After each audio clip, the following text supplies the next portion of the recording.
صحابہ کی ذات میں نقص نکالنے والے زندیق ہیں۔ بھی نماز جمعہ کے بعد ایک صاحب پوچھ رہے تھے کہ وہ مرزا کہتا ہے، ایک ہمارے نوجوان دوست ہیں کہنے لگے کہ وہ مرزا کہتا ہے کہ میں تو حدیثیں پیش کرتا ہوں حضرت امیر معاویہ کے خلاف جو وہ بات بولنے کی حدیث اور تاریخی روایات۔ تو میں نے ان سے کہا کہ اللہ کے رسول صلی اللہ علیہ وسلم کی ایک حدیث کا ایک ٹکڑا ہے جو سب مانتے ہیں، لا تسبوا احدا من اصحابی، ہاں یہ ایک ٹکڑا ہے کہ صحابہ، میرے صحابہ میں سے کسی ایک کو بھی، ایک حدیث کے الفاظ میں احدن، ایک کو بھی گالی مت دو، برا بھلا نہ کہو۔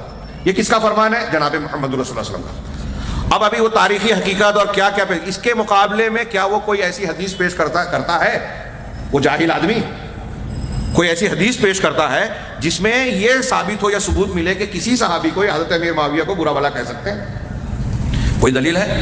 تو سوچنے لگے کوئی ایسی واضح کا تاریخی روایت؟ میں نے کہا جو تاریخی روایات اور واقعات جو بھی ہیں، حضرت ابن عباس رضی اللہ عنہ کی تشریح مختصر سی ہے، اس کو میں وضاحت کے ساتھ بیان کروں کہ اللہ جانتا تھا کہ رسول اللہ صلی اللہ علیہ وسلم کی وفات کے بعد کیا فتنے ہونے والے ہیں، صحابہ کرام میں کیا معاملات ہوں گے۔ رسول اللہ صلی اللہ علیہ وسلم کو بھی اللہ نے بتایا تھا، آپ بھی جانتے تھے، اسی لیے آپ نے کہا بھی تھا کہ میرا یہ بیٹا، حضرت حسن کے بارے میں کہا، میرا یہ بیٹا یعنی پوتا، ان ابنی ہذا، میرا یہ بیٹا مسلمانوں کے دو عظیم گروہوں میں صلح کرائے گا۔ مطلب اللہ کے رسول کو پتا تھا کہ مسلمانوں کے دو، اس میں سے ایک عظیم گروہ تو حضرت امیر معاویہ ہی کا تھا نا۔ تو مسلمان اللہ کے رسول کہہ رہے ہیں اور میرا بیٹا صلح کرائے گا، اس کو عام الجماعہ کہا جائے اس کے بعد صلح کے بعد۔ تو نبی صلی اللہ علیہ وسلم کو پتا تھا اختلاف ہوگا، جھگڑا لڑائی ہوگی، اس کے باوجود آپ نے کہا کہ میرے صحابہ میں سے کسی کو بھی گالی نہیں دینا۔ تو میں نے کہا یہ مرزا انجینئر یا دوسرے رافضی صفت لوگ جو ہیں یا روافض جو ہیں، یہ اللہ کے رسول صلی اللہ علیہ وسلم سے زیادہ قابل ہیں یا آپ اور ہم؟ آپ خود دل سے فتویٰ دیجئے کہ نبی صلی اللہ علیہ وسلم نے کہا ایک صحابی کو بھی برا نہیں کہنا، اور مرزا تاریخی روایت پیش کر کے کہہ رہا ہے، تو کیا ہم مان لیں؟ آپ مرزا کی اس جاہل کی بات مانو گے؟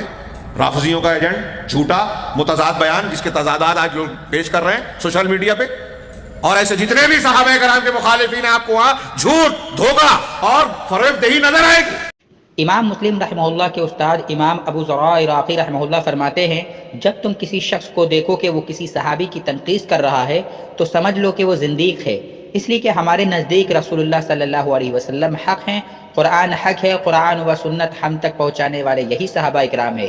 یہ تنقید کرنے والے ہمارے گواہوں کو مجروح کرنا چاہتے ہیں تاکہ کتاب و سنت کو باطل کریں، لہٰذا خود ان کو مجروح کرنا زیادہ مناسب ہے۔ یہ زندیق ہے۔ الکفایہ، خطیب بغدادی۔